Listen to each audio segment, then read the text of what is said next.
Good afternoon, and thank you all for tuning in on the other end for another one of our Maitland Business Chamber events. Today, our exec member, Andrew Mason, will be the MC for today. He'll take you on the journey and introducing our special guests who have made time to come and meet with you guys today. So down below, there's a chat bar. Please send through any questions you have, and we'll try and get them answered as best we can. Kate, our amazing admin's in the background. She's receiving all of your emails and your questions, and she'll be posting them up for us to ask you in Q&A. In the meantime, a short update from the Maitland Business Chamber in where we're at, what we're doing. Today is our AGM, and we've got a couple of new members looking to join our committee, which is fantastic. And a couple of the projects that we've been working on in the background around a Maitland Convention Centre is getting some great traction in the background. We've got a few of the major parties that are talking to us about that and opportunities that can come up around that. We've got, some community radio station that's still chipping away in the background. We're also looking at upgrades to the New England Highway, both here at the train station and around at the old hospital site. Then we're also discussing a few things around the legacy of the old Maitland Hospital and what that will look like going into the future. So there's lots of fantastic and exciting ideas coming around that.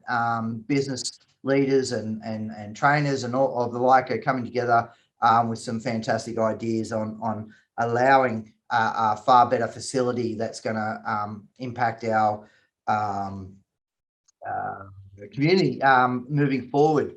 And another big ticket item is the HMRI campus at the new Maitland Hospital site is gaining a lot of traction in the background. We've had a lot of support and interest from our business community to see putting their hands up and say, hey, how can we help? What can we do? Then there's other exciting things happening at the hospital side as well. The opening coming up soon, which you'll hear more about today.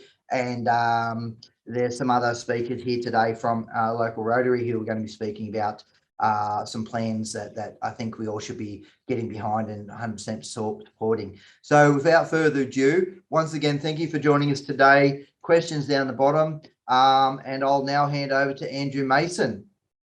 Andrew. Thank you, Shane. Well, good afternoon and welcome, everybody. It's nice to have you all here today, even if it is by Zoom. Firstly, I'd like to acknowledge the Wunarua people of the traditional owners and custodians of the land within the Maitland local government area.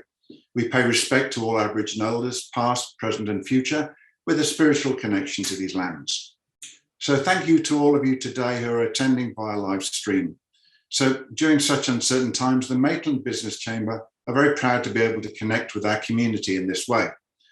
You can participate further by sending through questions today via the questions panel on the live stream website, and we'll ask them for you at the end of the presentations. Now, I'd like to thank our sponsors. Firstly, our event sponsor, Stockland Greenhills, Nimbler Digital and Streaming House, particularly Jonathan Pointer, and the Maitland Mercury for advertising our events. Now, our first speakers are going to be, firstly, Dr. Michael DiRienzo. He's Chief Executive of the Hunter New England Local Health District and is responsible for all health services across more than 120 facilities, from major tertiary referral hospitals to rural community health centres. So with approximately 17,000 staff and an annual expenditure budget of more than $2.5 billion, HNELHD provides services to a community of more than 920,000 people across an area of 130,000 square kilometres. Following a career in finance, supply and logistics in the manufacturing industry, Mr. DiRienzo joined Health in 1999. He has since held various executive director positions through the health service and was appointed to Chief Executive of HNELHD in 2011. Now, he's joined by Dr. Ramsey Awad, who is the Executive Director of Infrastructure Planning and Sustainability for Hunter New England Health. Infrastructure and planning is responsible for clinical planning and delivery, capital works, engineering and maintenance, biomedical engineering and sustainability. and Ramsey's qualifications include a PhD in health and medicine, bachelor degrees in architecture and construction management, and executive training from the Harvard and Cambridge Business Schools. So what a team. Their presentation today is on the $470 million new Maitland Hospital project, and they're going to cover the update of the new hospital and its impact on the community, the services that will be provided from the new hospital, the status of the current hospital site, and of course there will be the opportunity for your questions at the end of the presentation, so keep them coming in. So over to you, Michael and Ramsey. Hello, everybody. Just checking, can everybody hear us? Hello? All good? Okay. Again, thank you for that introduction. And again, thank you for the invitation. I was just saying to Ramsey, it's been 12 months since we last met with the Chamber and spoke about Maitland Hospital, and a lot has happened in 12 months. So we'll just kick off and we'll jointly do this presentation. I'll quickly talk about many aspects of the new hospital, very much leading up to commissioning, and then Ramsey will take over and talk about the very important aspect of how do we move from the fact that the hospital has been handed over to us and we're on schedule and on track to have the hospital fully operational very early next year. So a very exciting piece of work that we're undertaking at the moment. So the first thing, just some key facts about the hospital. It is a large campus, 19 hectares, which actually gives us plenty of future opportunities. A lot of our planning for the campus is to ultimately move it to a form of health and innovation precinct, very similar to fundamentally what we're doing here at John Hunter in the first instance. And I think there'll be a lot of learnings from John Hunter that we can carry across into the new Maitland campus. Again, just reminding people, a much larger footprint than the old Maitland Hospital, 7 levels of hospital space, and importantly, for the first time, a helipad to be able to play that principal role that we wanted to play in terms of assisting in retrievals and trauma across our network. Very importantly, I think we need to remember this, built for the future with a 72% increase in its bed numbers, which basically means it has a lot of future growth potential. And I've got to say, there's not too many new hospitals or new projects across the state that have got this sort of an increase. And I think that's been a great effort in us being able to put that clinical services up as a priority for one of the fastest growing population areas in New South Wales. And again, 50 more treatment spaces, which adds that extra capacity. And again, all importantly, car parking and the access to the hospital for the local community with 800 car parks.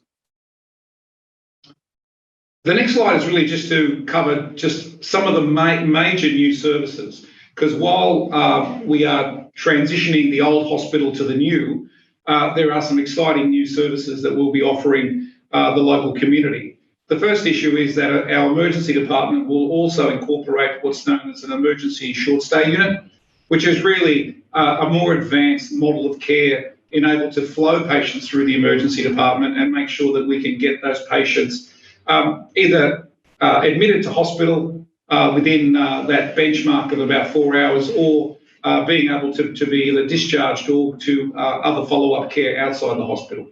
Importantly, a cardiac cath lab to be able to do diagnostic cardiac work and ultimately interventional cardiac work at the hospital. For the first time, expanding our cancer services to provide chemotherapy chairs at Maitland Hospital, which will reduce people travelling long distances, either from the Hunter Valley down to the lower Hunter, and of course for people who live in that lower Hunter area, having to travel to our Calvary Mater Hospital at the moment. An expansion of ambulatory care services, trying to bring as many new specialties as possible to make those services as close as possible to home. A focus on rehabilitation services, and very importantly, an in-house MRI, which means that we'll be able to do those really important diagnostic tests within the hospital, as opposed to then having to transfer patients out to the private sector to get those inpatient MRIs. And as I touched on, what everybody's excited about is a rooftop helipad. I think every hospital these days wants a rooftop helipad.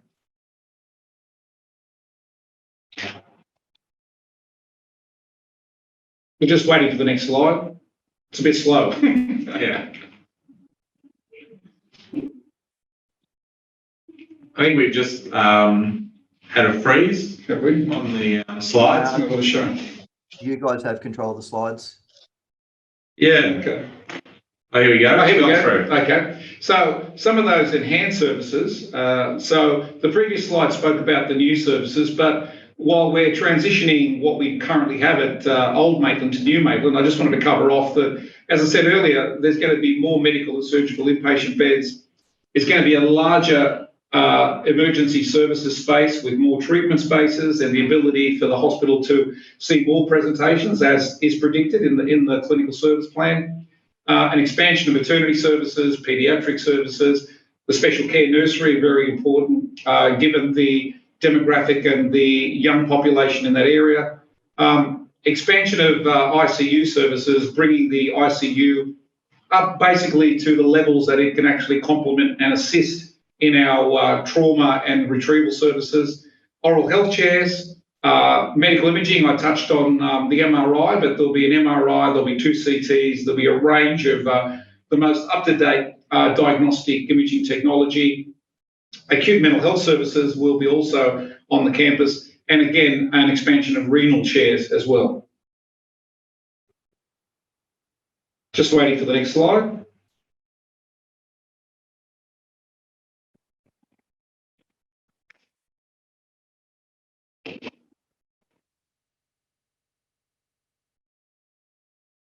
Obviously, it takes a bit of time between Newcastle and Maitland.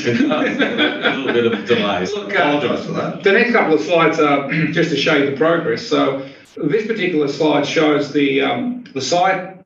It shows the early works back in August 2018.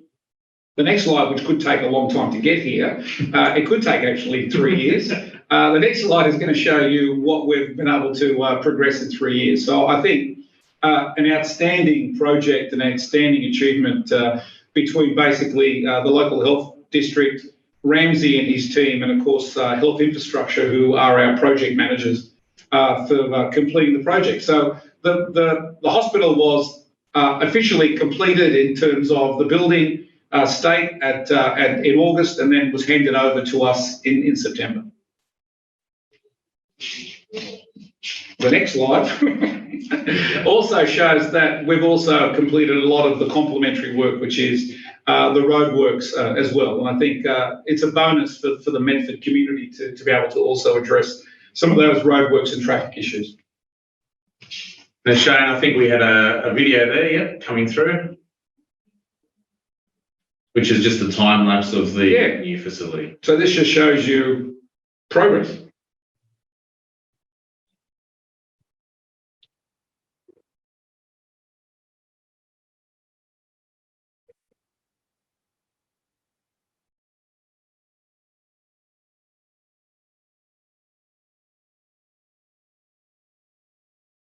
Slow. That's okay. it's a bit, yeah.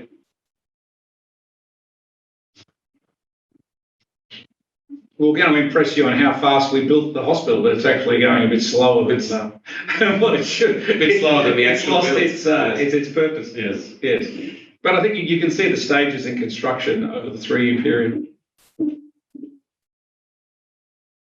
While it's going, I must say, Multiplex was actually outstanding in terms of the way they were able to work with us, build in all of our wants and needs, you could say. Very respectful about the environment that they worked in, and did an amazing job. And we need to remember that this was also built during this current COVID period. That is, as you know, there have been a lot of disruptions to the construction industry in the last 18 months during COVID, and they were outstanding, and they were a great partner.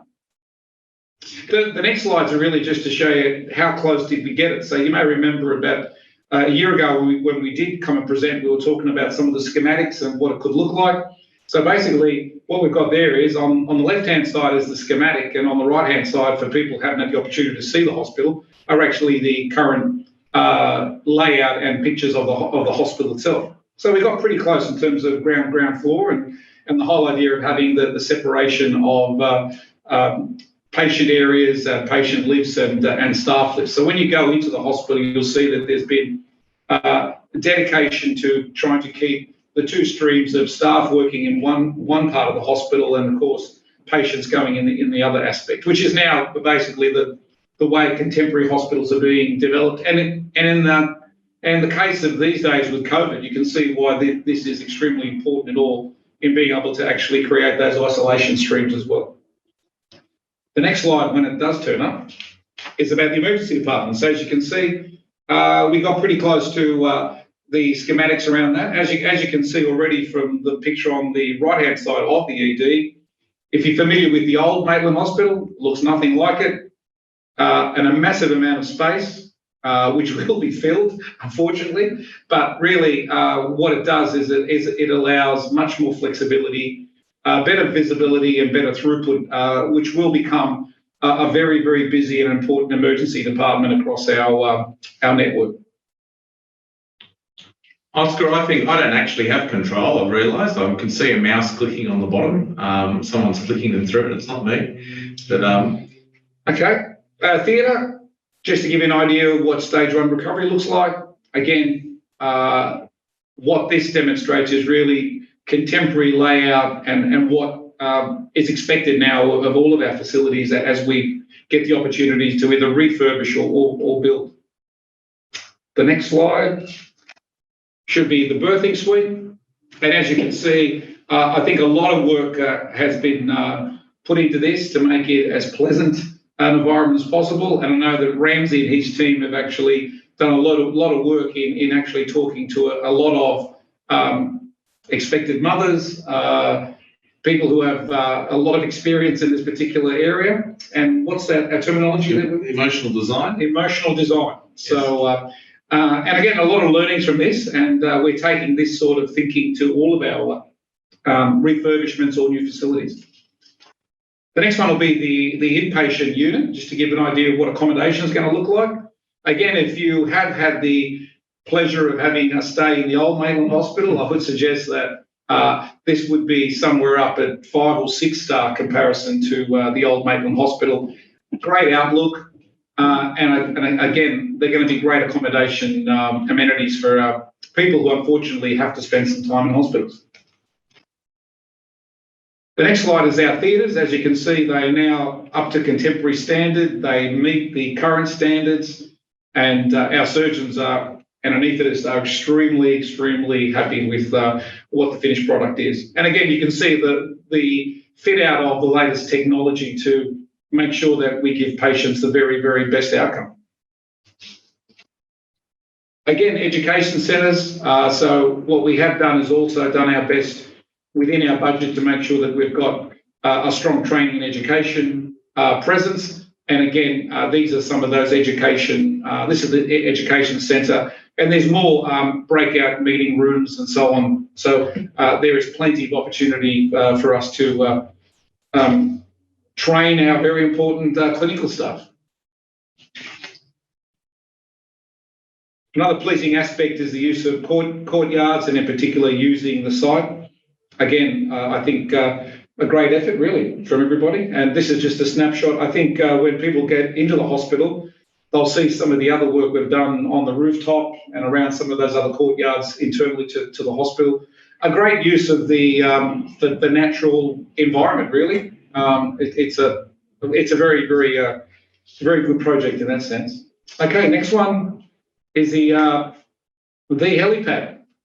So I think Maitland now can rival any other hospital in Australia, able to have a helipad. But look, jokes aside, while we've been able to do this, the helipad will be utilised effectively. The hospital will play a larger role in our trauma and emergency care network. But more importantly, it also means that it's seamless. That means that there's very quick access from rooftop straight into theatres or straight into trauma, which is what the whole idea of having the helipad on top of the hospital, as opposed to one of the original ideas was to have it a bit further on the campus and therefore have to actually shuttle patients across.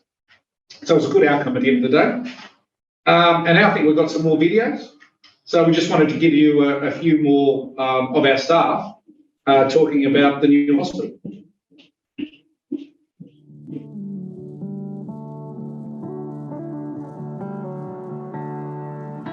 Starting to really look like a hospital, and I can't wait to start to see it furnished, and we're just that much bigger step closer to it becoming real. Even just imagining what it would be like to be a patient in some of these areas, I think that's really exciting, and it's been interesting to see that evolution through the last few visits that we've done. You know, having the pneumatic tube located in close proximity just saves staff time. It's, you know, quick, easy access.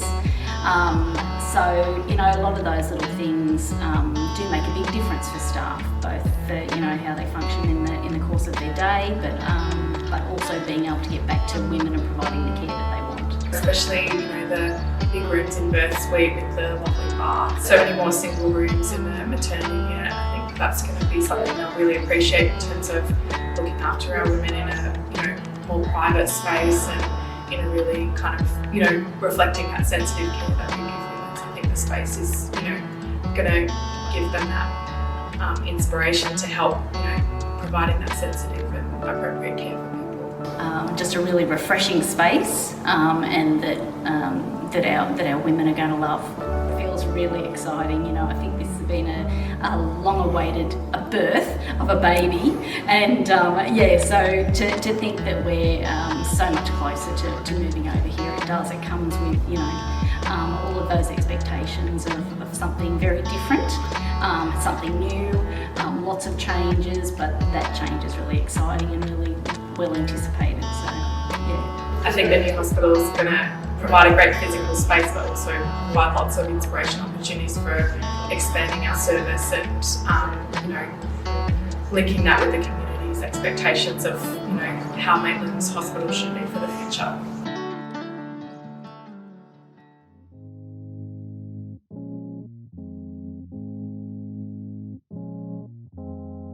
The emergency department is amazing. It's exactly how we wanted it. We feel very listened to. Everything in the original plans that we wanted changed has been changed, and our patients are really lucky, and our staff are extra lucky to be able to work in an environment that's really, really user-friendly. So our current staff station has a step up that staff have to step up to get into, and while that is a bit of a hazard because we have had some staff trips, it provides an overall view of all the patients in the department.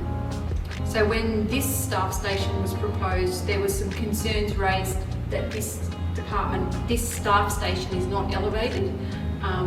So it was really important to our staff, and particularly our senior medical staff, that they have good oversight of all the patients.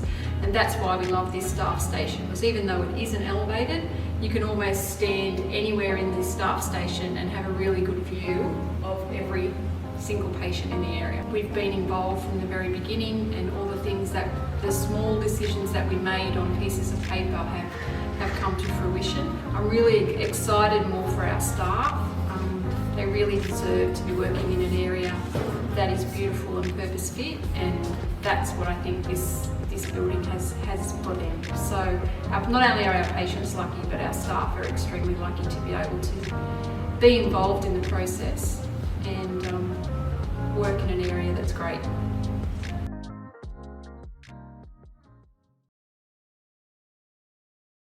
Okay, let's continue on. So I think we've addressed some of the speed issues on the presentation. Look, I'd like to now cover off what impact the project has had on the local economy. And again, almost 5,000 new jobs.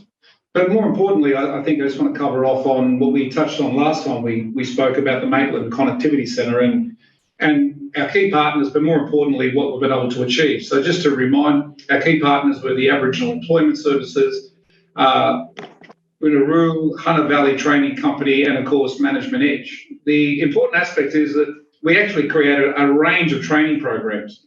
And I think this is a testament to the project, but I think it's the longevity now and how we'd like to see all projects operate that way. And again, the important thing is here, if you look at our Indigenous candidates, we employed over 60 in a range of fields, which I think is a great result.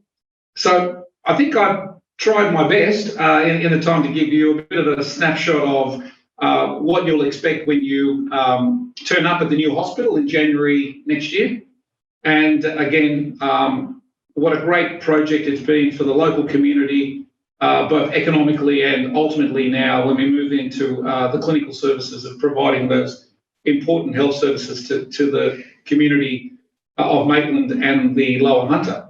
So in order for us to actually make that happen, as I said before, the hospital's been handed over to us. Ramsey's got the keys, and a bit of work, a very important bit of work for Ramsey and his team between now and January next year is actually the commissioning of the new hospital, and I'll let Ramsey take us through some of the work today. Okay. Thank you, Michael. And thanks, Michael, also for his leadership. He's stayed involved with this project despite a big job. He's stayed involved on a very regular basis and has had a strong hand in making this project successful with the rest of the team. So I think this article appeared not long ago. We have got the building. People ask why can't we open now? So I just thought I'd spend a few minutes explaining what we're doing at the new Maitland Hospital. One of the things I was going to flag is just our sustainability response to our goal of being carbon and waste neutral by 2030. We've actually managed to install additional solar panels over our new car park at the top of that diagram that you have there. We have plug-in stations now for our fleet vehicles, but also for public vehicles. We have a whole raft of recycling that's been put in place.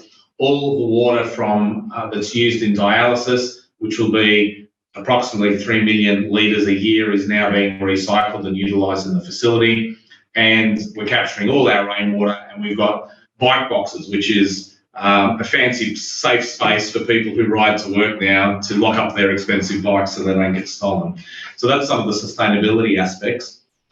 One of the opportunities we have in this project is not only to create a new building, but to create new models of care. And what that means in layman's terms is ask our clinical and non-clinical services, how can they deliver their services better? And we've been going through this part of the design with our operational staff for the last 2 years. And it's a detailed process, but at a very high level, we ask every single service, whether it's catering or the ICU or the emergency department, how they are going to improve their services for patients, for their staff, and how they're going to be providing their care in contemporary ways. And there's some of the questions we ask. We also ask them how they're going to integrate their service with other services. One of the big disconnects you have in health is a lack of connection between community services, GPs, hospital in the home care, aged care services. So, and in fact, services that are networked within even Hunter New England. So we work and push our clinical staff to think through how we're going to improve those connections for our patients. And we've also, with this hospital, worked very hard in terms of pushing our services in terms of incorporating virtual care and using technology. I know that at the current Maitland, they're still using fax machines to transfer information around. So we've worked very hard to change those practices. So that's been a design process we've been working through with the staff. The other big part of commissioning now is all of the medical equipment that's going into this building. The district purchases that equipment and installs it. So we're spending about $35 million in equipment, on new equipment. We also have $10 million worth of very new equipment at the current Maitland Hospital that we need to relocate. And you can imagine the complexity of when do you relocate it when you're opening the new hospital while maintaining the existing hospital. There are about 100 items of what we call major medical equipment, which is over that $500,000 mark. Under the 50 or greater, between the $500,000 and $50,000 mark, we have about 500 items of equipment that need to be purchased or brought across. And there's over 50,000 items of other bits of equipment which are being installed at the moment throughout the hospital, which is a huge undertaking. Engineering maintenance has been interesting with New Maitland, this will be the most advanced building we have in this district, including the helipad. We don't have a helipad on any of our roofs. You have to remember that John Hunter, although our flagship was built over 30 years ago. So New Maitland has a raft of technology and maintenance requirements that we haven't had much experience in delivering. So our project engineering team have been working very hard to get up to speed with what is actually required within this new facility. And within these new facilities, there's always more items to maintain because a lot of them are electronic. There's 8,000 different items now that have to be maintained. And in comparison to the existing Maitland Hospital, which was built in 1847, there's some big changes for our staff in looking after this building. One of the big and most challenging aspects is what we call wayfinding. This is how people actually get to the hospital. What do they do when they get there? How do they find parking? How do they find the department they're trying to find? And then how do they traverse their way through the hospital and then finally exit? This journey starts when they get an appointment letter or an email from our staff saying, please come to this outpatient clinic, for example, or it might start through an emergency process. Someone's cut their hand and needs to come to the emergency department. We've had a team completely focused on wayfinding and ensuring that people find their way to this hospital. And this is incredibly challenging because most of the hospitals we actually have are expansions within the current hospital grounds. We're moving 10 kilometres down the road. So educating not only our staff and ambulance services, but our community is incredibly important. And we've spent a lot of time implementing a very robust strategy, which is going to be supported by lots of communication, be it electronically and through the media. The other thing we're doing now is what we call detailed commissioning. There are over 2,000, nearly 700 rooms in this building. We are responsible now for checking the quality and the compliance of all of those. So I'm not getting into too much detail, I hope, but we have, for example, 3,000 gas outlets that need to be tested by our biomedical engineers and anaesthetists to ensure they work. And there's a whole raft of those types of gases and electrical points that need to be checked and double checked. All our technology systems, the district implements that, so how our software works, how our nurse call works, how our IT systems work are being implemented at the moment. We are coordinating all the aeronautical approvals of choppers landing of different scales and sizes at different times of the day and how that actually works. What do we do in adverse weather conditions? A huge piece of work around fire and disaster management, which is our responsibility as well, and what we do if a circumstance like that does occur. And really importantly, a day-to-day issue for us is security and duress when we do have occasionally adverse events occurring in the hospital. How do we respond? What are our policies and procedures? And how do our staff respond to those elements in a new facility? One of the big things that is happening now that is really orientating and training staff. Our goal is that on day one of operations, that very first patient has a seamless journey. To actually achieve that, we have to start training and orientating our staff now, and we've started that process. There's 1,500 of those people that need to go through that process. We have to do scenario testing. So what do we do when there's a cardiac arrest on a particular ward? Where is the equipment located? Do the phone systems work? Where do you go? There's lots of things that are second nature to our staff because they've worked in the current hospital that they're going to have to familiarise themselves in this new building. Another large piece of work in this detailed commissioning is the actual move day. We're working with council and transport and removalists and ambulance services to coordinate that. We're going to be moving all of our inpatients across in one day, and we're going to be moving other services across in a couple of days after that. Logistically, it's incredibly complicated. We'll have 2 emergency departments at the same time running for a period while we transfer things across, and we have a very clever team working on that as we speak. And in parallel with all of that, we are starting to think about decommissioning the old facility. I was just going to touch very quickly, and I think we covered this maybe when we spoke to you last year, that we have captured the historic aspects and artwork that are part of the current Maitland Hospital. And there's a whole raft of good work that's been done there, which is going to culminate in an exhibition at the Maitland Regional Art Gallery, showcasing a lot of this great memorabilia that's been captured at Maitland for the last 170 years.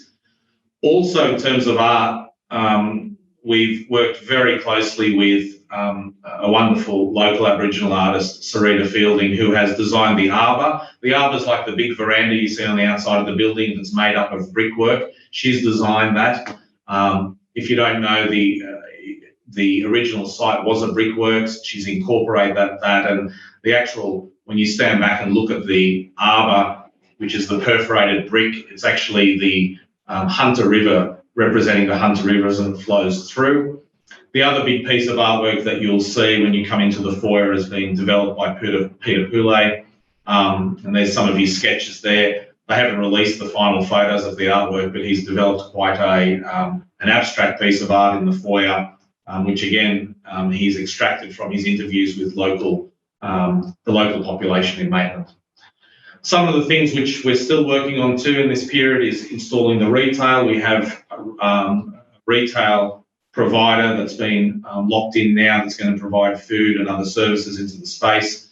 We're working with the University of Newcastle in terms of their requirements for teaching spaces and accommodating their students.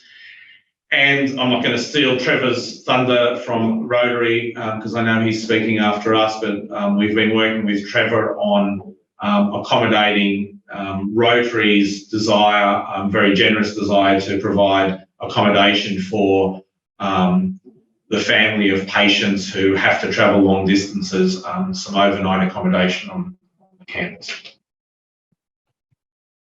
And that's the end of my component. I think Michael and I are both very happy to take some questions.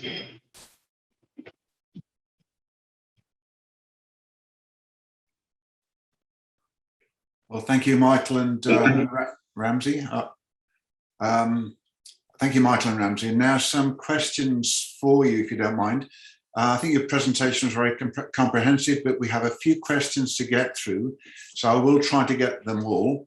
To those who are participating today, bear in mind there's still time to get your questions in while the first ones are being answered. So, Michael and Ramsey, I'm assuming you can hear me from what's going on. So, correct, Andrew. Okay, so the first question is, what is the impact on properties in the nearby vicinity to the hospital and close by suburbs? And also, what is your opinion on rental market demands in the area as a result of the hospital? I wish I was a property expert. I'm not, but I would envisage, if you look at experience and what's happened in the past with large developments like this, I would say that it's all positive. That is, I would suggest that property prices and would go up in that Medford area, and of course being close. And I think at the end of the day, there might be a lot of other property groups or someone wanting to see expansion in that area. So I see it really as a positive and a stimulus, really. As I said before, we have to remember that we chose the location for the hospital because that's basically, I'm not all that familiar with all of the layout, but it's on the fringe of a very fast and young developing population. So again, from my very simplistic view, it can only be positive, and I can see more growth in that corridor. And if we look at just what the suburbs surrounding John Hunter Hospital, there is a high demand for properties from our staff, doctors and nurses and other staff, to be nearby work and walk to work. So I imagine that would be a positive as well.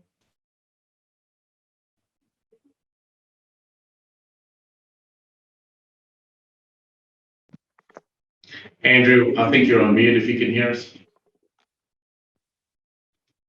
Do beg your pardon. So I'm from Morpeth, and what I can tell you is that the Morpeth rental market has never been as strong, as well as the purchasing of properties as well. So I think the hospital has had a big impact there, and I'm sure in the rest of the area as well. So thank you for your answers to that, Michael. Next question we've got is, and you may have already answered some of this, but how many surgery theatres are there, and what type of surgeries can be done at the hospital? There are 8 theatres and another 2 procedure rooms. In terms of surgery, it'll be all of the existing surgery that is undertaken at the current Maitland Hospital, which includes orthopaedics, urology, general surgery, and there's a variety of others which are networked through to the John Hunter Hospital also. Excellent, thank you. I think the biggest, sorry, if I could just add to that, the significant enhancement will be the intensive care unit, as I said, where patients will be able to be safely ventilated and kept there. So it just means that some of our surgeons, and as Ramsey pointed out, it's predominantly general surgery, will be able to probably do some surgery that they currently can't do because they don't have the backup of the intensive care, which they will in the future. So again, that'll be, I think, an improvement in terms of some form of surgery, which at the moment must come to John Hunter, will in the longer term be able to be undertaken at Maitland. And the theatres are digitally integrated, so they have the latest and greatest in terms of technology. So the ability to do more complex surgery there exists for the surgeons. Fantastic, thank you for that. Next one, this is dear to quite a few people's hearts. How many car parks will there be, and are they paid parking?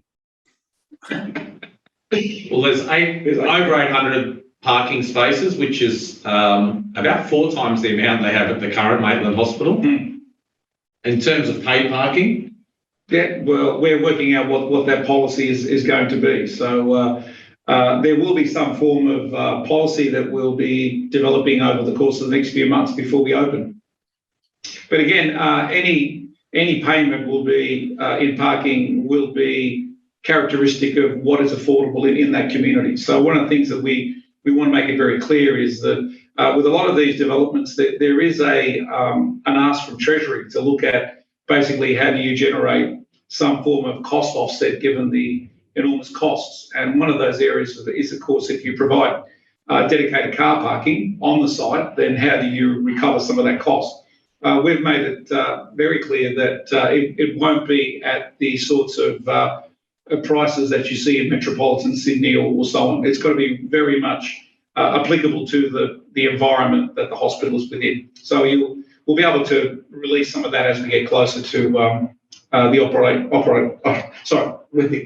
when the hospital comes into operation. So I'm not surprised. I'm not surprised you got a little tongue-tied at the end there with the issue about price, but I think we understand where you're coming from with that. So thank you. Next question. Let's just say it won't be exorbitant, and it'll be in line with what is currently what we do charge across our district at the moment in terms of car parking. Fantastic. And we do know that some of these things have just still got to be teased out. So I'm sure there will be further comments from the community about these things. And I think a little later on we have a question about community. If I could ask the next one, I'm just doing these in order, so there's no rhyme or reason to how I'm putting these together. But the next question is, again, partially answered. I think the second half of the question, you may be able to provide a little bit more information. So what is the increase in employment? And I'm presuming that means subsequent to the hospital opening. And it says, and have you had any issues with attracting new specialised service providers to the area? The answer is simply no, we haven't had any major issues there. As I said, the first priority for the hospital, so in January, February, when we move across to the new facility, will be the same level transfer. And I think Ramsey pointed out the challenges and the amount of work involved to actually close down one hospital and start the new hospital. So the focus is on the transition of those staff, making them get into their new work environment. And then, as we pointed out, there's a range of enhanced services that we'll be developing within the hospital. So we've already started the recruitment for our oncologists and our chemotherapy nurses ready to move there. We're recruiting at the moment cardiologists to move into aspects of the cath lab. And look, at the moment, we're not having any major difficulty, but we're not talking about employing hundreds and hundreds of new staff. What we're talking about is moving the 1,500 staff that we currently have at the moment, and then enhancing each of those services as we build them in the first year to 2 years of operation. Again, Michael, thank you for that. And I think that is another one of these areas where the information will become more apparent as you go along. I think to have everything planned up front and in absolute detail is an impossibility with such a big undertaking. So thank you for that. The next question is quite relevant and current. How has the pandemic affected the planning of the new hospital, and has it raised any new needs for the community? Okay, I'll just quickly touch on the fact I mentioned earlier about the design of these new hospitals, and separating patients and staff is clearly advantageous when you look at the current COVID environment. But Ramsey will go into detail because a lot of work has been done to actually include a lot of what we've learned out of COVID. So, over to yourself. One of the pieces of work that we started last year when the pandemic hit, knowing that this would be with us for a while, was to very rapidly develop some recommendation in consultation with some experts out of other parts of the country to what changes we could incorporate in the design of the new facility. A lot of those changes were documented, and there's actually a document now which is being used nationally around recommendations for hospital design moving forward. We were lucky enough to incorporate all of those changes. They primarily have to do, as you can imagine, with isolation and ventilation, and ventilating, and a lot of them are what we call negative flow, ventilating the air out of particular rooms, and also being able to isolate particular rooms throughout the hospital and isolate wards throughout the hospital. So we just made it, I think, in terms of making those changes. I think if the project had progressed another year, we'd be retrofitting a lot of those changes. But we were very fortunate that we moved very quickly to put those changes in place. Fabulous. Thank you for that. Now, I've actually got the next question is possibly one of the most important and critical questions that I've seen asked here, Michael and Ramsey. So if you wouldn't mind putting your brains to this one. Will the emergency room waiting chairs be more comfortable? Yes. The answer. That's good to hear, and we knocked that one on the head very quickly, so thank you. I hope we have updated all that technology to make it more comfortable. You're right. We actually spend a lot of time with patients and users selecting furniture and testing furniture. We've had prototypes built and designing different types of furniture, so people aren't just sitting in the standard chairs that are, I sort of relate it to an airport lounge where you have a variety of different chairs and seating arrangements which suit different people and respond to what they actually need at the time. Personally, I'm hoping to never have to try them out, so I'm going to have to trust other people to tell me if they're comfortable. But I do understand why people sometimes with the waiting times in the emergency rooms.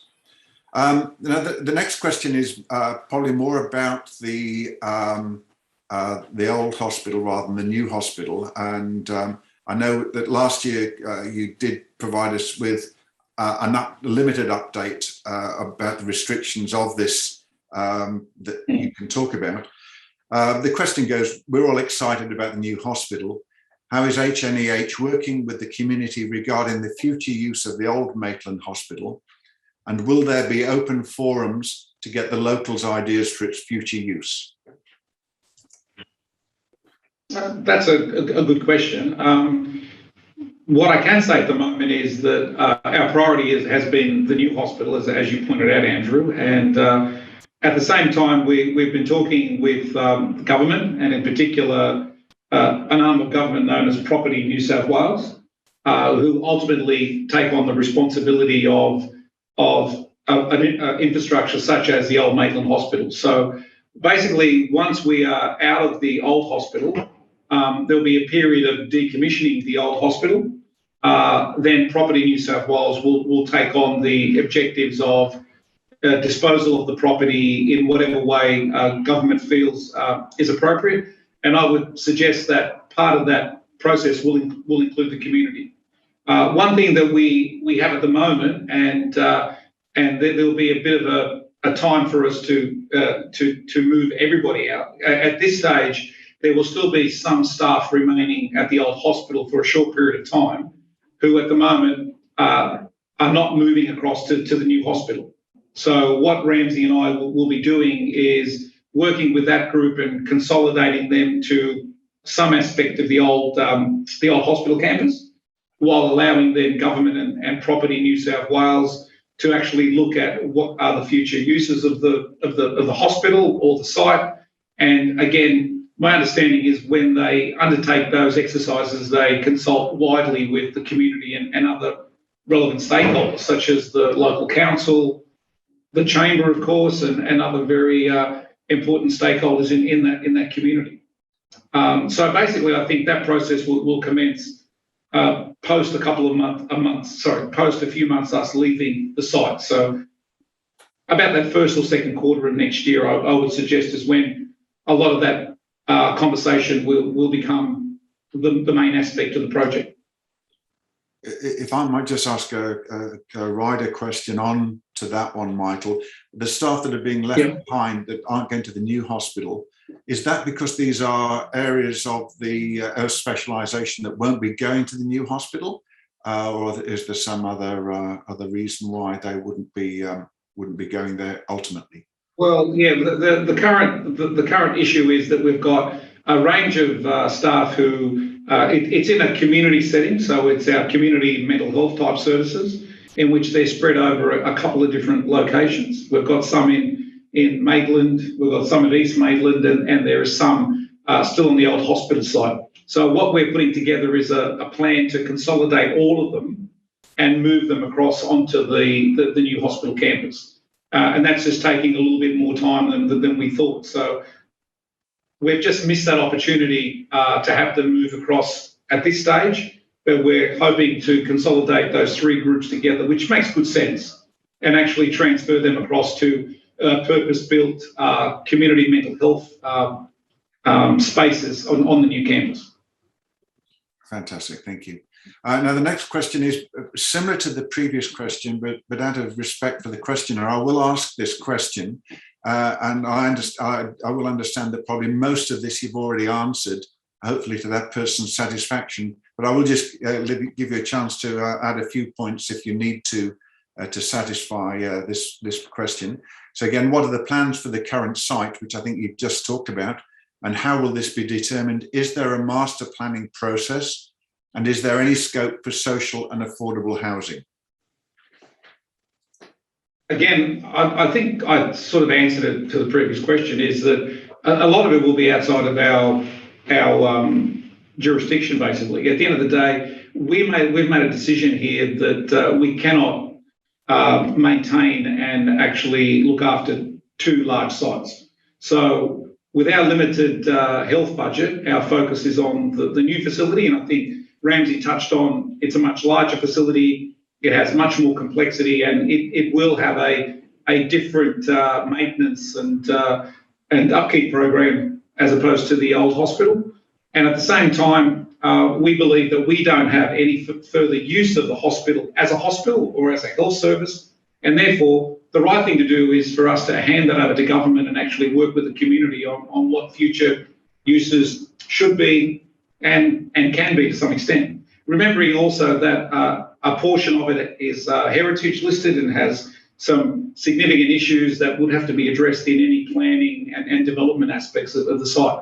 So our job, I think, is being able to have the site up as flexible as possible on future uses. It's not going to be a health service. We don't want to retain health services longer than we need to, and our priority will be to move out of that site as soon as we can. Thank you, Michael. And I think we do understand that there comes to an end the responsibility that you have, and then it has to go on to other people. Otherwise, you're going to be responsible for these for the rest of your careers, which I think is not probably a normal manner. I think that could be on the cards. Yeah. Next question, I have a sneaky feeling is going to be answered by Trevor coming up, but I will ask the question, and I'm happy for you to defer this to Trevor. Will there be accommodation at the new hospital for families of patients? Short answer, yes. We've been working closely with Rotary without getting into the detail of what Trevor's going to cover, but we very much welcome the support and enthusiasm and the hard work that Trevor and his team have put in to date to get what you're describing up, Andrew, which is accommodation for family members of patients who are being looked after in the hospital, with a real focus on patients who are travelling long distances and who can also struggle to afford other accommodation in the surrounding areas. So Rotary have been working with us for a couple of years, and we're developing up the detail, and we in fact met a couple of weeks ago, and we're very close now to having an agreement in place and a nominated site. But I'll let Trevor talk in more detail about that. Fantastic. I think that's good. I do have one more question, but I will say that if there are any more, you've got just a couple of moments before we're going to be cutting that off. I'm seeing that there are no more questions coming through, so I will ask this last question now. And how will the new hospital affect the surrounding hospitals like Kurri Kurri and Cessnock? It'll increase the support to those hospitals. So there will be no changes to Kurri Hospital or Cessnock Hospital. I think we all understand that we've now made this massive investment of 470 million at Maitland Hospital, and we need to, I think, get the value from the hospital in it able to actually network itself, which it already was. So I think we need to understand that the old Maitland Hospital has always played a role in the Lower Hunter as basically the rural referral hospital. So it'll continue to play that role. As far as Cessnock is concerned, the district has, again, prioritised that hospital as one of the next hospitals that we believe needs a significant capital investment. It's one of our priorities on our strategic asset plan that we present to government every year, and we're hoping that in future years it'll get further support, and we'd like to focus on that hospital. As for Kurri Hospital, at the moment, there was a lot of discussion in the community about what the impact of New Maitland would have on Kurri Hospital.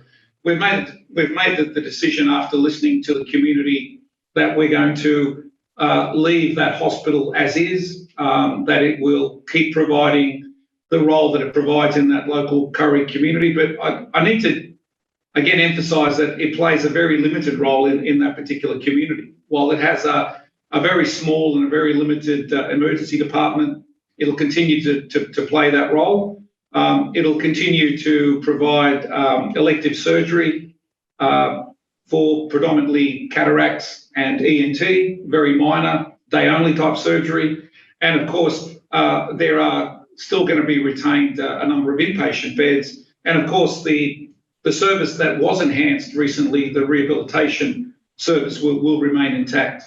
I would just suggest that as time moves on and the people of that community start to see the benefits of the larger, more highly technological hospital, and possibly looking at what the new Maitland Hospital offers, I think there may have to be discussion again in the future about when more investment is needed in Kurri, is that really the right place to go? But at the moment, the hospital will remain. It'll continue to play and I've got to say, its limited role, because at the end of the day, it really has limited medical or surgical capability for those local communities. Our focus is really on Cessnock and I think the need for us to bring Cessnock Hospital up to contemporary accommodation and contemporary service provision, but also it is a growing part of our district as well.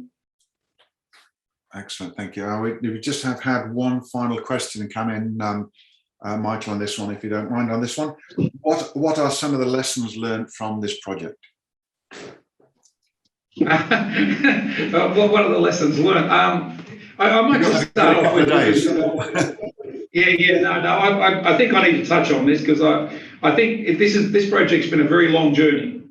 I think we may recall, we may not recall that I think we've done an enormous job in getting it completed in real terms in 3 years, but in actual fact, this project started a long time ago and had a couple of, how can I put it, false starts. We may recall that it started off as a smaller hospital, basically just replacing the existing Maitland Hospital as a public build.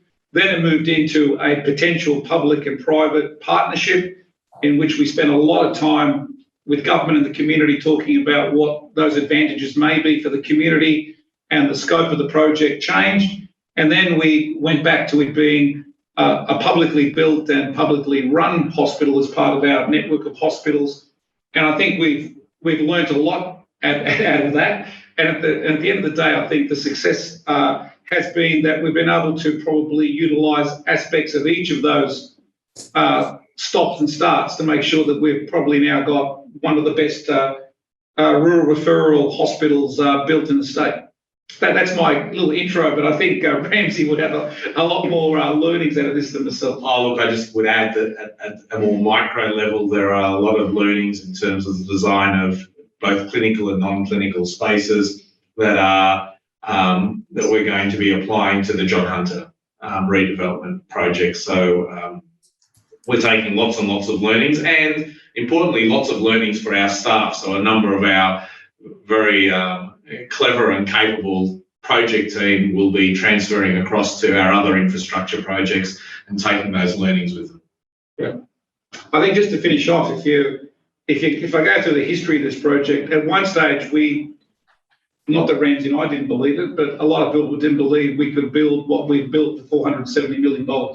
So I would suggest if you compare this particular project and the infrastructure for value for money, it's a credit to everybody that's worked on it.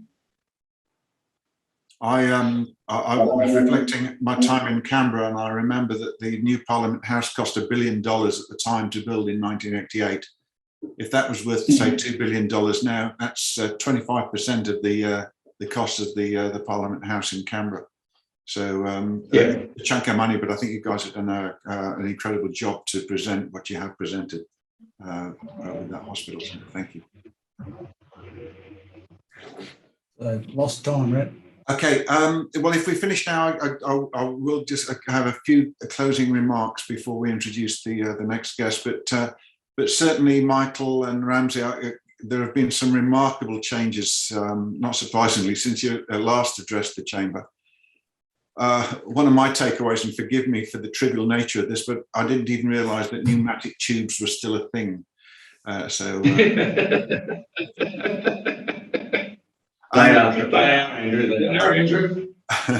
Now, it's a shame, obviously, that we've had to do this session today with on Zoom, and that we aren't all present to go through the final stages of this hospital. Hopefully next year we're going to be able to invite you back to celebrate the success, and that we're all going to be able to get together to do that. Thank you, Greg. But I'd like to thank both Michael DiRienzo and Ramsey Awad for your presentation. And I think you've done a remarkable job. So thank you on behalf of the community. And I really do appreciate that. Thank you. Thank you all. So I'd like to also acknowledge the work of our local state member, Jenny Atchison. I think it would be a remiss of us, because I think most people would agree that Jenny was pivotal in helping us get this wonderful new hospital, and we are very close to its fruition now. So thank you to her and to all who were involved in the building and the fit out and eventually the manning of this wonderful new hospital. So thank you everybody for that. Now, before we move to the next speaker, I'd just like to give a quick advert. We do have Maitland Business Chamber's AGM later today. It is, of course, via Zoom. It is at 2 o'clock and all members are welcome. The Zoom link is available on the main page of the Maitland Business Chamber website, and that's maitlandbusiness.com.au. And it's also being posted on the MBC social media platforms. If anybody's having any problems accessing any of those, if you would like to contact Kate at admin@maitlandbusiness.com.au, I'm sure she will be able to work you through the intricacies of what's going on. So what we'll now do is move on to the presentation by Trevor. Trevor Lynch is from Maitland HealthStays Limited, and he's presenting today on the hospital accommodation project. So that's actually going to be covering what one of the questioners was asking, and what Michael and Ramsey touched on in their presentation. So as a bit of background, Trevor is the chair of Maitland Health Committee. He's a past president of the Rotary Club of Maitland, and he's a director of Maitland HealthStays Limited, which is a not-for-profit company set up by the Rotary Clubs of Maitland to run an affordable quality accommodation and to build it at the new hospital for patients and carers who need to travel for treatment. So I think that's at the heart of many things that are key to a project of this enormity. So Trevor, if you could enlighten us, we would really appreciate that. Thank you very much, Andrew. Thanks for the introduction, and thank you to Shane and to the members for inviting me and giving me the opportunity to present this to you. It's a pretty exciting project, and it involves the community of Maitland.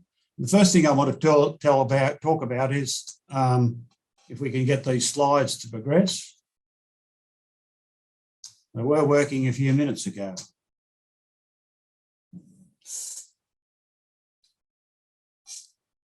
Right, the first thing is Maitland Health Committee, and as was mentioned in the introduction, I'm chair of the Maitland Health Committee, and I just wanted to mention something to you about it. Very slow, there we go. Now, I want to talk about the function of the Maitland Health Committee first of all, and what that function is. Very slow, the slides coming up. Trevor, you've got control. Well, thank you.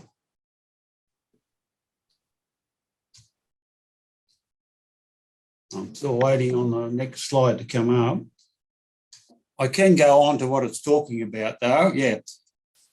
Now, there are national standards in health, and the first one is, there are 8 of them in fact, but the one that's most important is the second one, which of course is partnering with consumers. And that's where I fit in. Now, each one of the 8 standards has got some input by consumers. But consumers as partners in the development of health is a pretty important aspect of it. They're mainly clinical, the 8 standards, and they're to protect the public and improve healthcare. And they all require some degree of consumer input. Now, the intentions, there are two main intentions, and they are that the consumers are partners, and in the planning, the design, and the delivery, measurement, and evaluation of the systems that are there. And the planning and design is where this project fits in. The other thing is that patients are encouraged to be partners in their own care. But that's not what this is about. This is going to be frustrating, I can see. Here we go. So the key role is to ensure the health services meet the local health needs. And that's where this project starts. So there are 3 things that brought me to this. And the first one is that I was a member of the Maitland Health Committee, and I joined it in 2019, and by the end of the year I was chair. And almost every meeting, accommodation became up one of the needs. And if I can give you a scenario, and this will particularly apply to the new hospital, and it will particularly apply to people who have to come from some distance. Let's take the situation, scenario, somebody comes in, let's say by helicopter, and they have to go to, because they've had a heart attack, and they have to go to emergency, and the doctor says, right, tomorrow I've got you booked into the new cath lab for investigative surgery.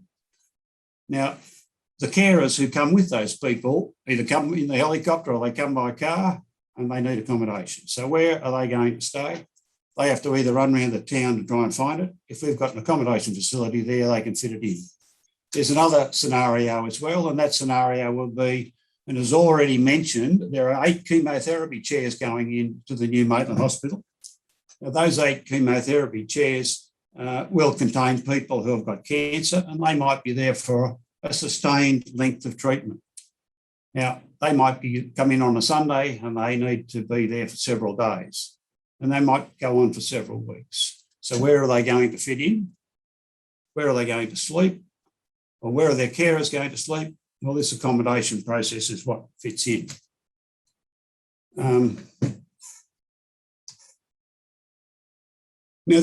as Ramsey already mentioned, that this will fit up for people who are a fair distance away. Now, if they live more than 100 kilometres away, there are government subsidies that fit in there, and it's called IPTAS. And that IPTAS provides some accommodation money for them to do it, to stay. Now, as well as that, after I got involved in this project, quite down the track, out of the blue, I received an email from Professor Kelvin Kong, because he brings ear, nose and throat patients from long distances away, and they're often Aboriginal children, and they suffer from, and they often have to have their tonsils removed. Now, if they do, they need to be within 40 minutes or an hour away from the hospital for the next fortnight in case they have a bleed. So those people need somewhere to stay as well.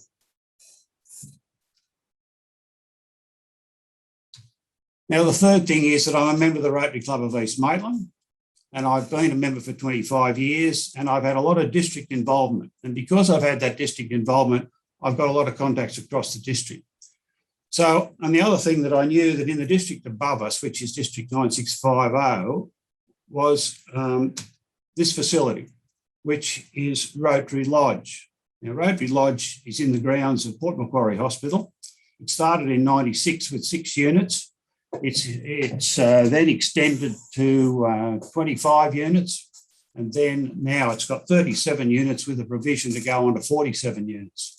So it provides accommodation for people who are staying at that hospital. Now, I'm not too sure how this is going to go. Now, the third thing that fell into place, and this is what really put me on the track, was that the Margaret Illicole Trust is something that occurred. And Margaret Illicole is a woman who was attacked by a hyena when she was 8 years old. And after a lot of treatment in South Africa, it came to the notices of Newcastle Rotarians who brought her to Newcastle for reconstructive surgery on her face. So she was here for quite some time. She was educated at St Joseph's Lochinvar, and then she became a nurse, and she worked at Newcastle Hospital before the earthquake, and then at John Hunter Hospital. And when she died then after an accident in a home, strangely enough, at age 60, and she left $1 million to Rotary District 9670 for charitable purposes. Now, when I heard that, I thought, well, that fits this accommodation project nicely, because she was in health and she needed, she wanted to spend that money in an appropriate way for health. So after I had discussions and put in an expression of interest, the trustees then gave in principle support for $250,000 to go to this project. So I thought, well, that's not a bad start. The other thing is, of course, there were a few provisos on it. And one of them was that we had the correct governance in place and that we had some land to put it on. And also, I assumed that we could get the funding. I'm waiting on the next one. Now, I went on a fact-finding trip. My wife and I happened to go on a holiday, and I thought, well, we'll go to Port Macquarie. And when we were at Port Macquarie, we visited Rotary Lodge, and we saw how close it was to the hospital. All of these special effects that I've got here are slow to come up.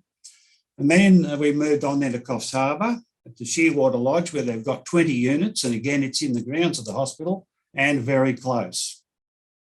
And then further, we went on to Lismore, where our house is. And our house isn't on the site, it's right next door. In fact, it's across the road. Very, very close. Now, the beauty of those places are that they provide high quality accommodation, including fairly high quality bedrooms. Some of them have got king size beds. They've got accessible bathrooms. They've got little kitchenettes in there where you can prepare a meal. And they've got air conditioning, they've got Wi-Fi, and they're really, really well set up. They've also got communal areas. They've also got communal kitchens, which are really, really well set up, and they've got stoves and all sorts of things that you need in the kitchen. And then they've also got laundries. So they're well set up for people to stay a reasonable length of time. So it became then a Rotary Clubs of Maitland project. I went to each of the Rotary Clubs in Maitland and presented the project to them. And they were very enthusiastic, and they agreed that they would give both in-kind support and also financial support to the project.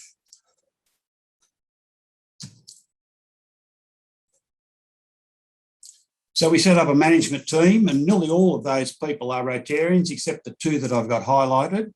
And we thought we needed somebody from the hospital, and Bernadette Bilney came on board to give us a liaison with the hospital, and also Graham Burns. Now, Graham is the managing director of Hunter Land, which is the big development company that operates in Maitland, and Graham agreed to come and give us advice as well and his support.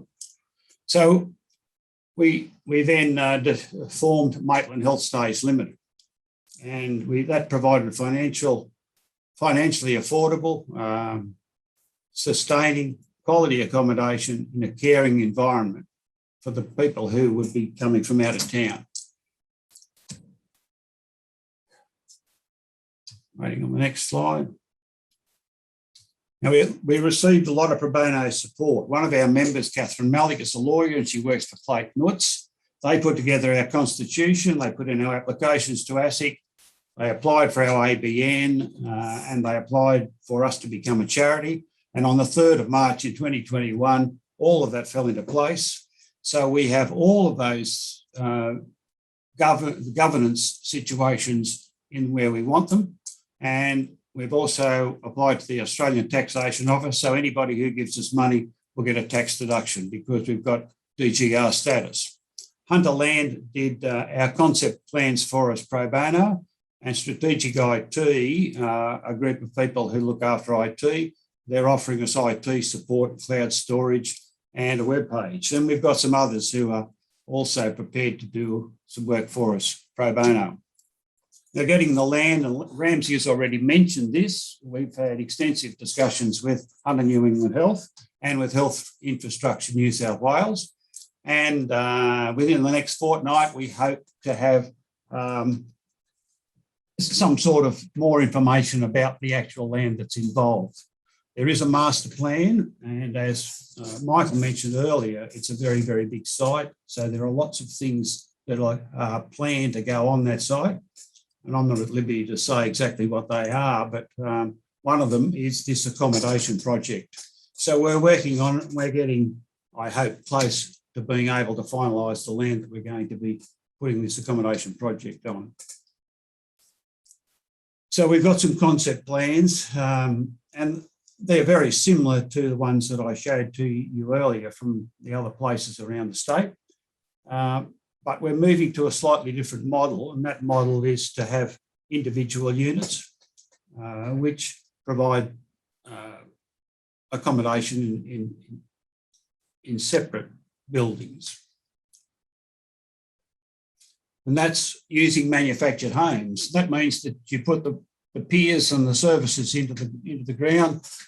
The homes are manufactured off-site and are then trucked onto the site. So it doesn't take very long, and it doesn't interrupt with what's happening around the hospital. So there are lots of considerations to be involved in that. And the modular funding is one of the things that we talk about, and that is that we can get people to make some sort of a donation towards us, and they might like to donate one of the buildings or one of the rooms and be acknowledged as a donor in that regard. And we think that we've got people who are prepared to do that.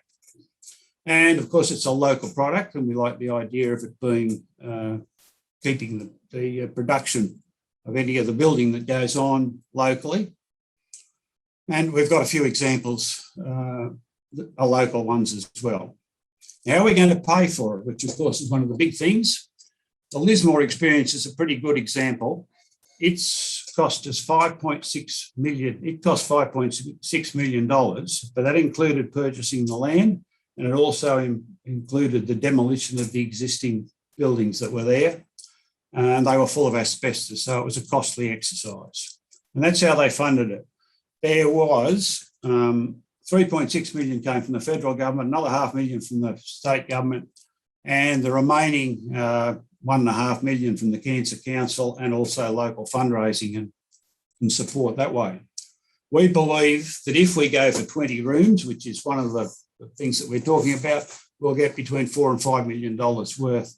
It'll cost us between $4 and $5 million. Now, the local clubs have already bankrolled us to some extent, to the extent of $25,000, and that's for incidental costs that we will incur in putting it up. The Margaret Illicole has already mentioned Illicole Trust will give us $250,000, and we hope to get federal and state government grants. And there are grants for hospitals and health that will do it, and other grants as well. And business sponsorship and philanthropy. And of course, there will be fundraisers as well. Now, these are some of the things, and we haven't got time to go into all of them, and some of them I've already mentioned as well. But these places that were visited elsewhere have got a caring ethos where people are cared for, not like they would if they were in a commercial premises.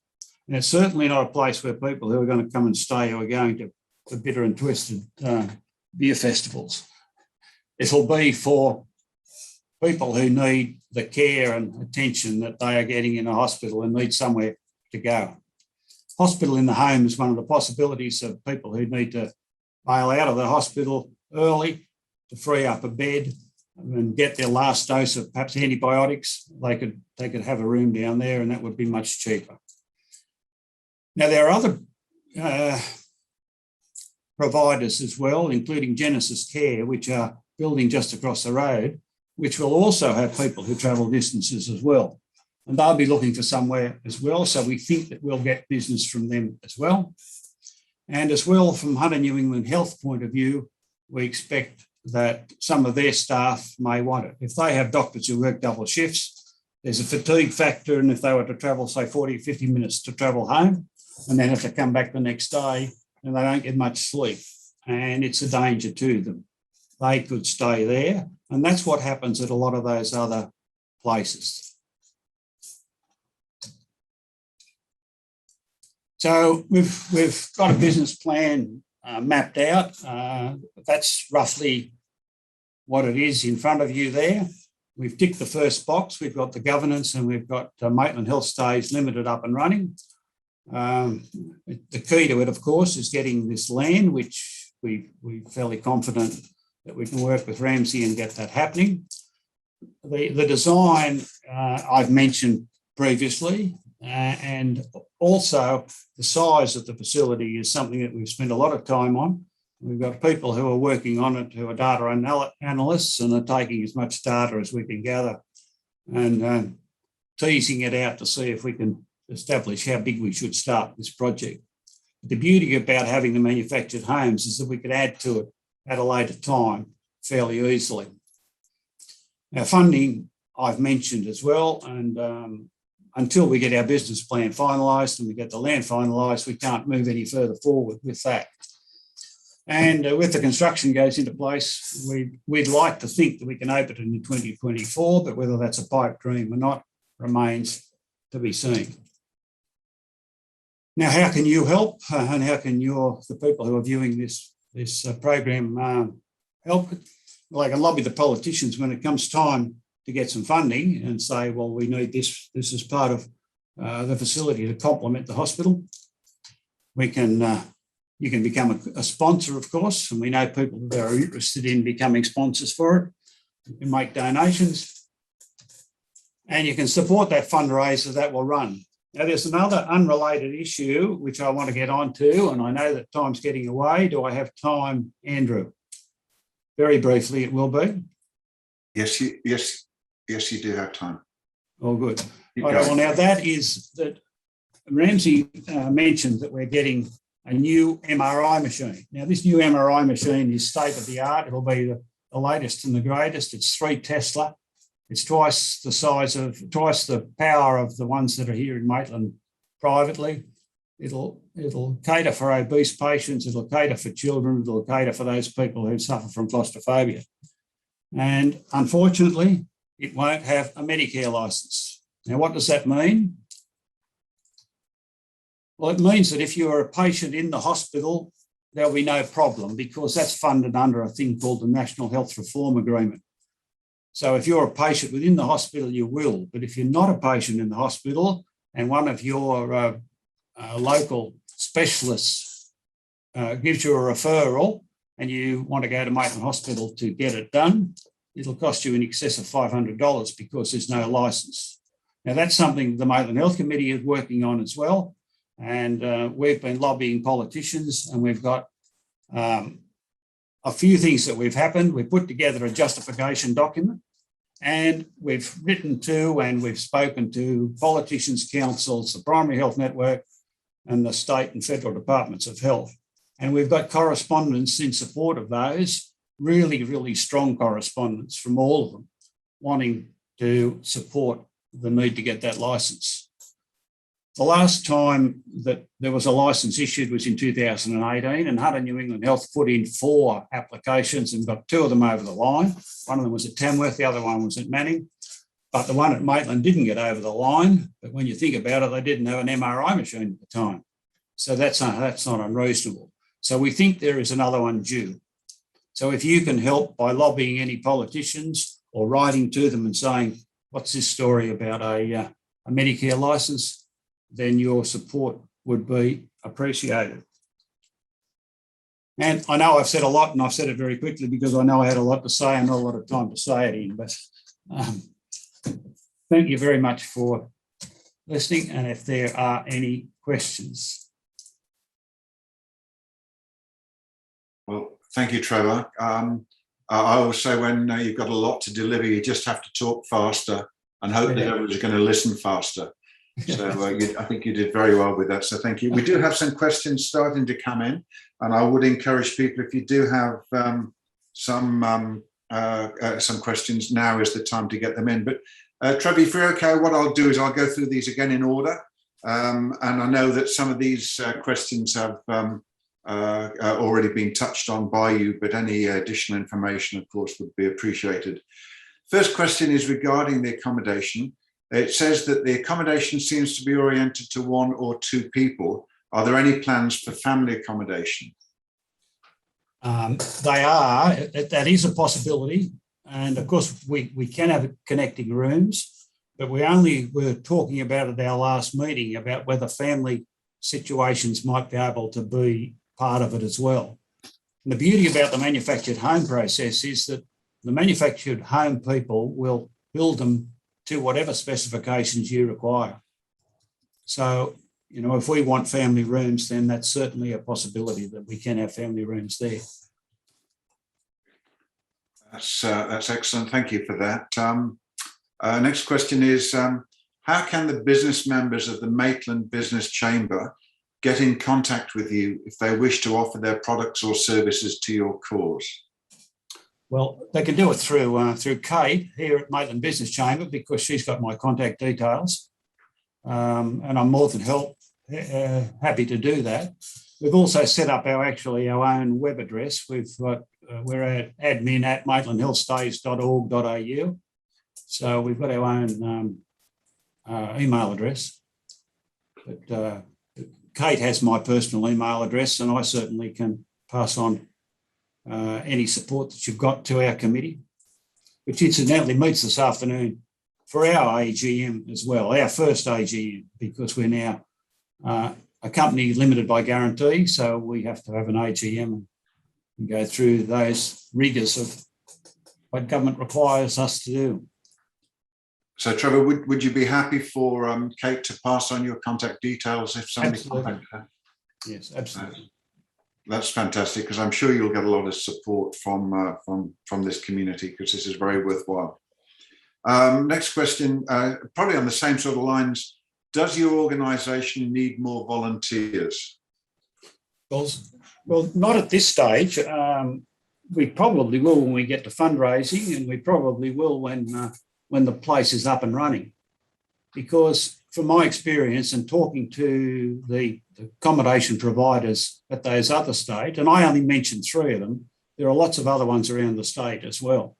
There's one at Tamworth, there's one at Dubbo, there's one at Wagga.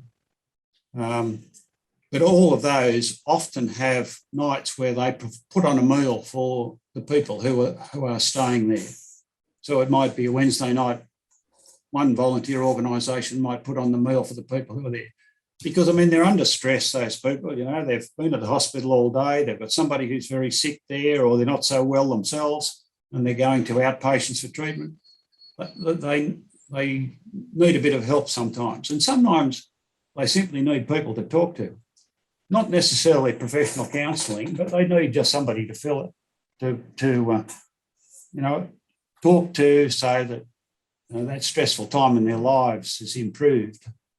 They tell me that sometimes the cleaners at some of these other places, like at Lismore, the cleaners often don't spend as much time cleaning as they do talking to the people who are staying there, who might be in and out 4 or 5 times a day because they're visiting somebody and they come back to that facility to chill out and, you know, and get a bit of a breather. So certainly volunteers will be welcome, but just not quite at the moment. Okay, and there is one other question which is similar to that. So how do people get involved firsthand? So are you going to be publicising that need for yes, people to help? We certainly will. I mean, if some volunteer comes up with something that we haven't thought of, or that I haven't mentioned today, or that they can offer their services, I mean, I imagine that if we've got tradesmen around the place, that we'll have maintenance issues. You know, for example, if the air conditioning goes down, we'll need somebody to do it. And I know that happens at Port Macquarie. But a lot of the business people who are in the town, Port Macquarie, do some of the servicing at minimum cost. So it's a great help to improve the running of the facility. Okay, well, that's fantastic. Now I think we've got to the end of the questions there, Trevor, and I think we're out of time as well. So what I'd like to do is, on behalf of the Maitland Business Chamber and all currently present, to thank you for your presentation today. Of course, normally it would be met by a rigorous round of applause, but I think if everybody could just bash their mouses on the tables as a way of thanking Trevor, and of course our previous speakers as well. I think that would be a well worthwhile exercise. I'm not sure how you do this on Zoom, but maybe if they haven't invented it, we should do that. On a note about Maitland Business Chamber, I do know that Maitland Business Chamber is in full support of this need for the MRI licence in particular. And you've probably seen as well, and members will have seen, that we're currently lobbying both state and federal governments for this. So we're right behind you. And we do see this as a critical community project, as is the whole of this exercise. Today has really been about how the community band together to help people who in need in a variety of different ways. So we thank you, Trevor, and we thank you all of your committee and members of your new proprietary limited business to full strength to your arm. So thank you, Trevor. For that. So I would like to now just move on quickly to a couple of housekeeping items. You're probably aware that Maitland Business Chamber runs a networking lunch event every month throughout the year. and October is going to be no different to that. Now we have had to have some changes to the program.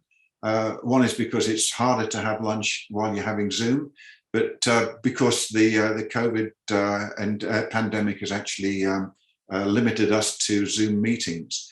It has had an impact on the Small Business Summit, which we usually hold in October. And this is to announce, if you haven't already seen it, that we have now postponed that to March 2022.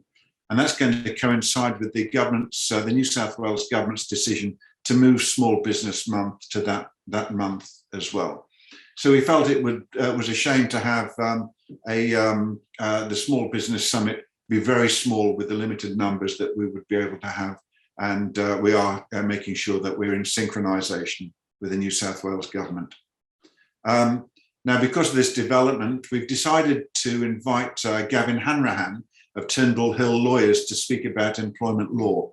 Now, this is going to be held on Thursday, the 28th of October at midday. It's going to be live and in person at the Gilliston Heights Community Hub. But of course, there will also be live streaming of that. Now, Gavin began his career in law when he joined Turnbull Hill Lawyers as a law clerk in 1990. And he became a solicitor of the Supreme Court of New South Wales and the High Court of Australia in 1994. So he's well credentialed. Since Gavin's practice has been focused on civil litigation and employment law with a particular emphasis on acting for business owners, he's perfect to talk about the subject on hand. So he is the managing partner of Turnbull Hill Lawyers, and he's performed that role for about 15 years. Now, he does tell us that for many years, business owners have laboured under the uncertainty of whether an employee is engaged as a casual or permanent part-time. Now, on 4th of August 2021, the High Court handed down its decision on the landmark case of WorkPac versus Rosato and Ors, 2021, HCA 23, if anybody wants to look that up. Now, this decision provides us some much needed guidance for business owners and employees. So Gavin will explain the decision and provide guidance on how you should engage casual employees so as not to foul principles laid down by WorkPac versus Rosato. I think this is going to be critical for many of our members, so I would encourage you to get in early and get your tickets, because the tickets are strictly limited. We only are able to have 48 people to attend, and only to those people who are double vaccinated. So these tickets can be purchased through humanitics.com, and you can find those details out from our website, from our socials, and through Kate at the email address that was provided earlier. So as we bring this to a close, I would like to thank everybody who's participated in today, for Kate to arranging for this, and Oscar for his direction and production behind the scenes for this Zoom event. So thank you all for attending today. Hopefully the next one is going to be in person as well as in streaming, and let's hope that that's going to be the way that things are going to be going in the future. Now, as a final reminder, before I close, we do have our AGM starting shortly via Zoom. All members are welcome. So go to the MBC website, maitlandbusiness.com.au, if you'd like to get the link and participate in that, or look at the MBC social media platforms. So thank you on behalf of the whole of the Maitland Business Chamber. Thank you for Shane for his introduction, and hopefully you're going to be seeing a lot more of us. And if we have non-members of the Maitland Business Chamber here today, bear in mind it's worthwhile joining. So you can get in touch with Kate and organise to join the chamber and participate more rigorously in events similar to this. So thank you all, and I look forward to seeing you next time. Goodbye.